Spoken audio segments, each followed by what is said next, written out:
You know, part of me holds some strange hope that by helping this bizarre creature overcome his own suffering, I might defeat my own.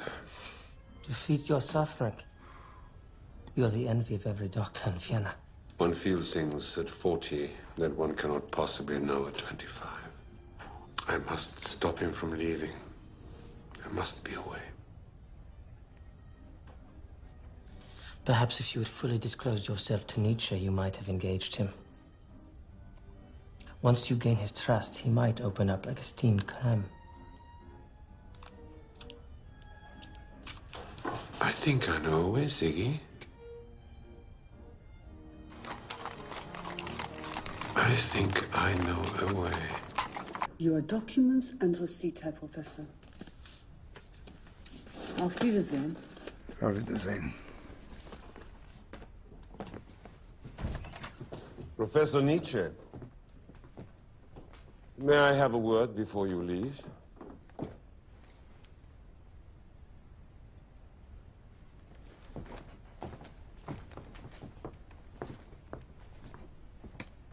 I have a proposition to make, Professor. Perhaps never before made by a doctor to his patient. I propose a professional exchange. For 1 month, I will act as physician to your body, if you will act as physician to my mind. What do you mean? That you doctor me and I teach you philosophy? No. Not teach me. Heal me. Of what? Despair.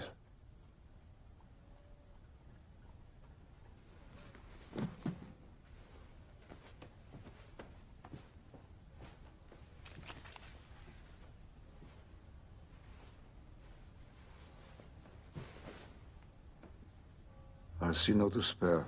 Not on the surface, but underneath. My mind is invaded by alien thoughts. I've lost sight of why I live. I'm terrified of death, yet I often think of ending my life. But I cannot help you with this. I have no training. Who is trained? Such healing is not a part of the medical discipline. What do I know of this? You know more than any man alive. Aren't your books entire treatises on despair? I can't cure despair. I only know how to tolerate it. Then teach me how to tolerate a life of despair. You write that your mission is to save humankind from illusion and aimlessness, to create a new code of behavior, a new morality free of superstition. It's all there in your books. This is my offer.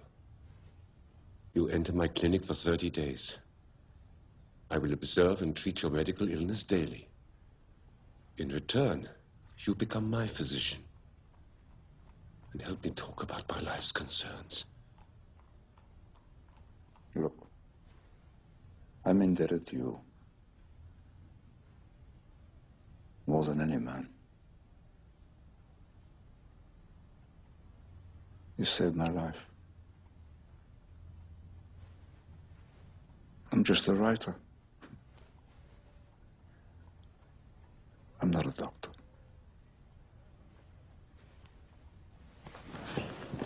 You can pay your debt by saving my life, the way I saved yours.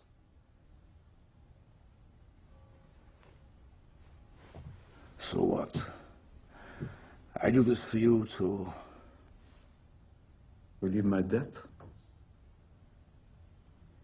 My motivation is entirely self-serving. I want to save my life. But are you strong enough to do this?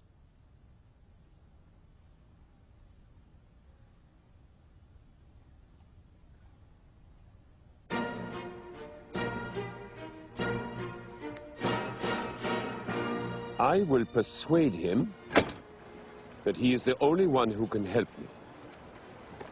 And then what? Then I will reverse the roles. He will once again be the patient, and I will be the physician. And what happens when Nietzsche turns to you to cure his despair? Ziggy, I'm convinced there's something healing in unburdening. Look at the Catholics. Their priests have been offering confessions for centuries. Nietzsche is a solitary man. Yet a few nights ago, he opened up to me. A real plea for help. Help me. What you saw in his unconscious desires. Those that, if they were liberated, could scream for help in daylight. The goal of my talking cure is to liberate those buried desires, to allow the patient to ask for help openly. But is liberation the right term? Isn't it integration that we are after? Integration of the unconscious with the conscious. Yes.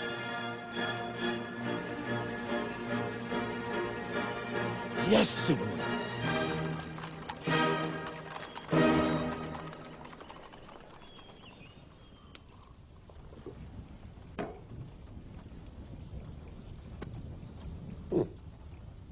Very good.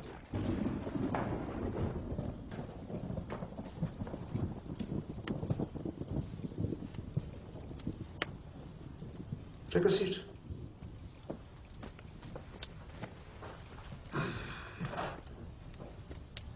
Remove your stethoscope. And your coat as well.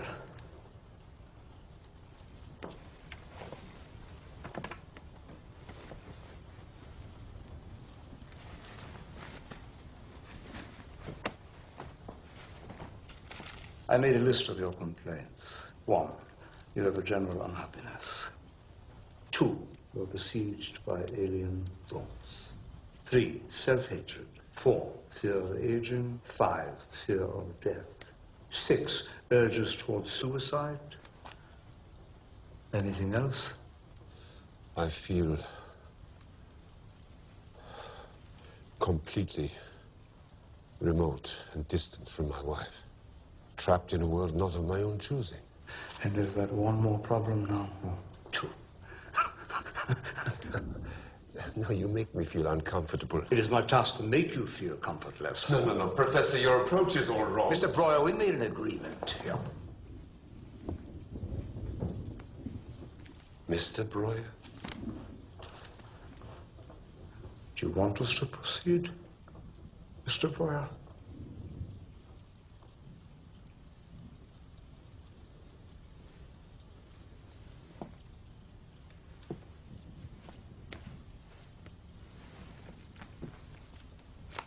You mentioned your wife last, which tells me it begins there.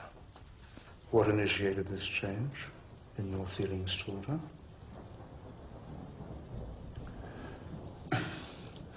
Two years ago, I took on the case of a young woman, this patient. I gave her the pseudonym Anna O.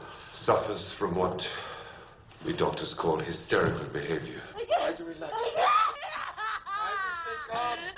During our daily meetings, she opened up to me, shared the details of every disturbing event of the last 24 hours. She called these confessions chimney sweeping. I prefer to call it the talking cure. Unfortunately, the course of treatment was terminated by its insane ending. How? I fell in love with my patient. She and her mother were friendly with my wife.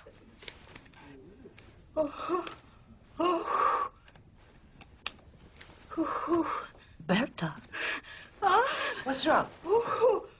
Stop it, Berta. What's I'm pregnant. I'm pregnant with your husband's baby. Berta. Here comes Dr. Breuer's little baby.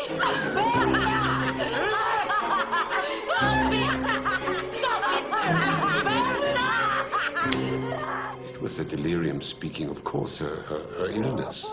But my wife forbade me to see her again. What did you do? I'm sorry, my dear. I cannot be your doctor anymore.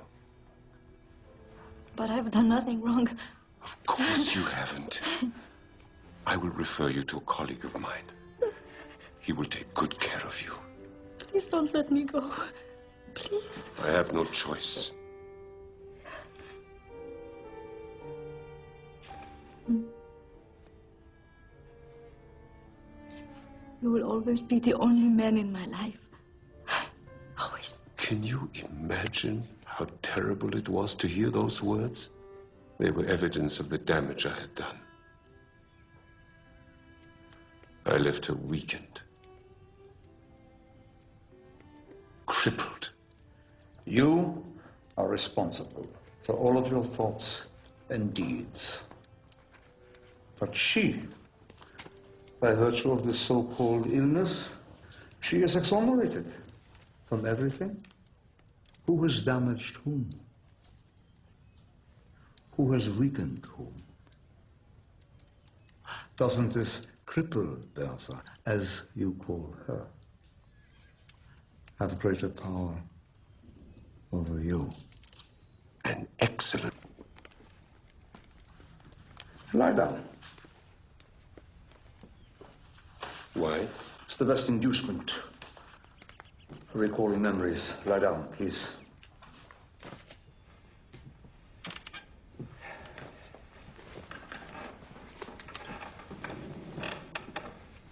Close your eyes.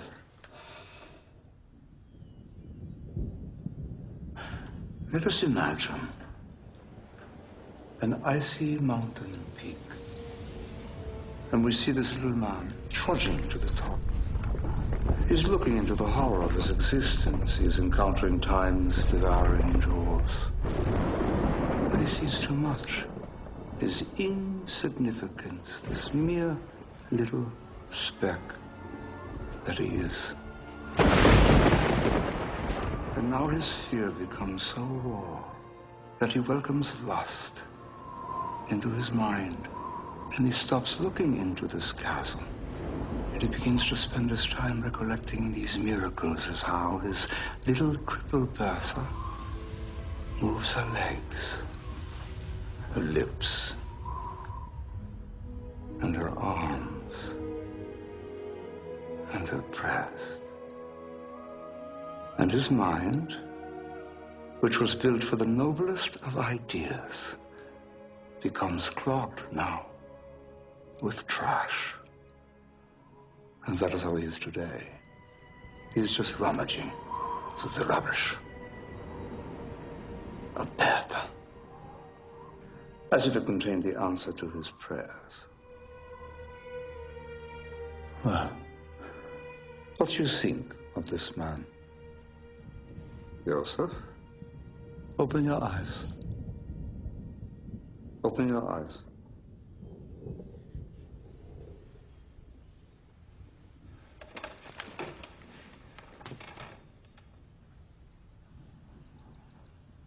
Talk to me, Joseph.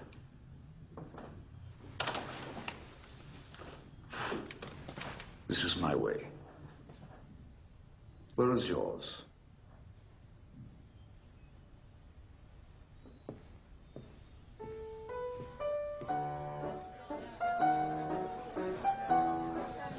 He asked you to lie on the couch.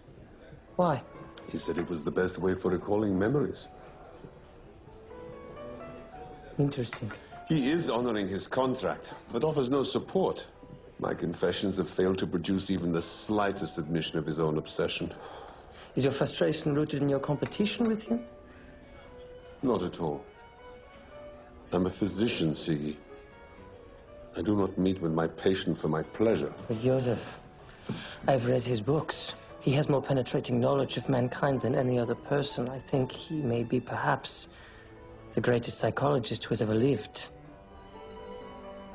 You can best help him by letting him help you. I've had a sudden and very painful understanding of the obvious. Time is irreversible. The sands of my life are running out. I'm in lockstep with all people marching towards my death. So you see clear vision as a wound. Knowing that as my death approaches, I'm impotent and insignificant, yes. Does not mean existence has no purpose. On the contrary, as death creeps closer, the value of life increases. You must learn to say yes, Joseph, but say yes to every minute of life. Huh? Be passionate. Be a free-thinking spirit. Rise above your limitations. Be the Ubermensch. Please.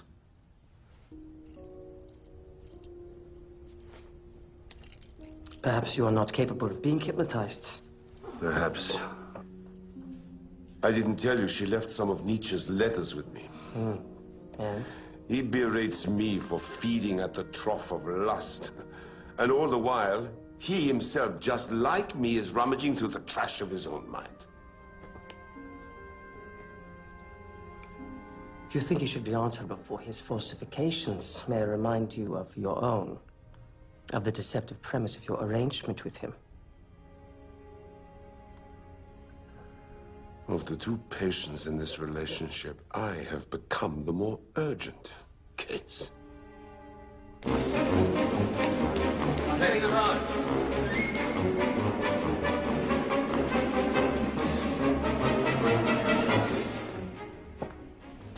What are you doing, soldier? Trying to kill myself, sir. Carry on, soldier. Yes, sir. General, help me, please.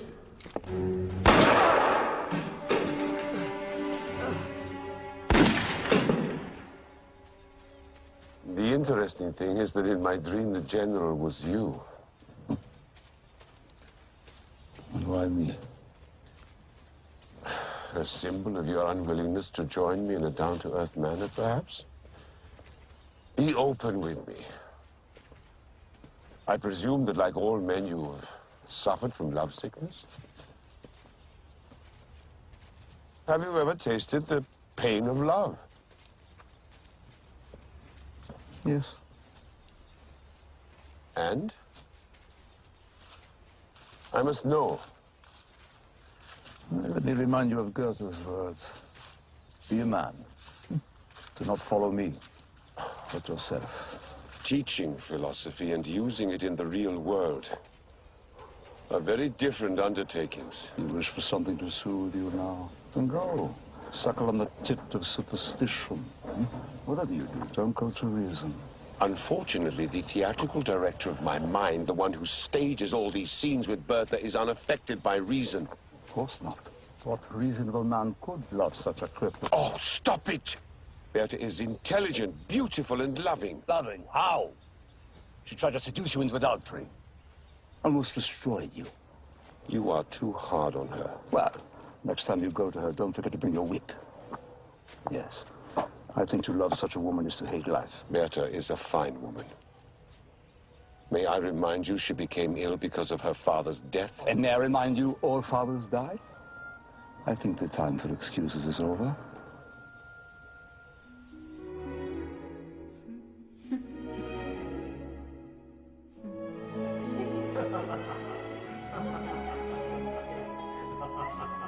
You will always be the only man in my life. Friedrich, I need your help. Attack my obsession. It's ruining me. Do you want war? Yes, You will follow my directives without question. absolutely. Sit. Please. Close your eyes. Imagine your life with Bertha. But I don't want to. Please, Joseph. Relax.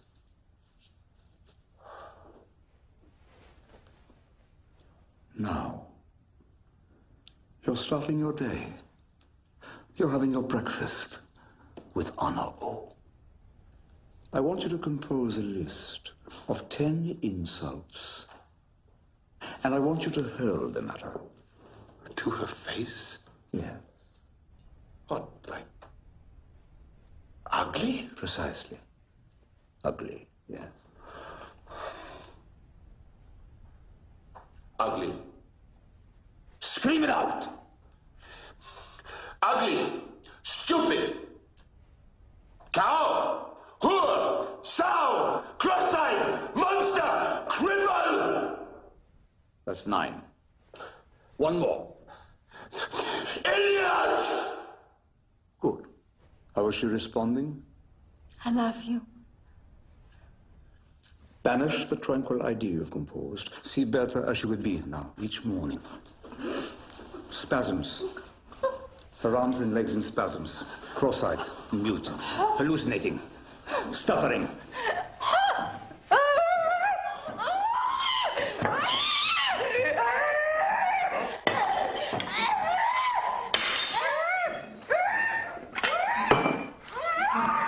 See her as the infant she longs to revert to.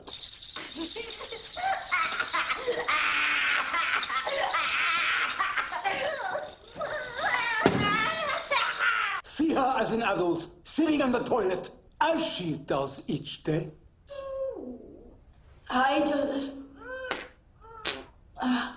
If you are alone and even begin to think of her, shout, "Go away! I hate you!" as loud as you can. You pinch yourself as hard as you can. Say it! Go away! Pinch yourself.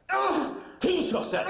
Pinch yourself as hard as you can. Go away! I hate you! Joseph, listen to me. If you're ever alone, you even begin to think about her. You shout, "Go away! I hate you!" as loud as you can. Say it! I hate you! I hate you! I hate you! I hate you! I hate you! I hate you! Louder! Say it! I hate you! Say it! Joseph, if you're ever alone, you even begin to think of her. You shout, "Go away, I hate you," as loud as you can. Say it. As loud as you can. Say it, I hate you. Go away, I hate you! I love you. Go away! I hate you!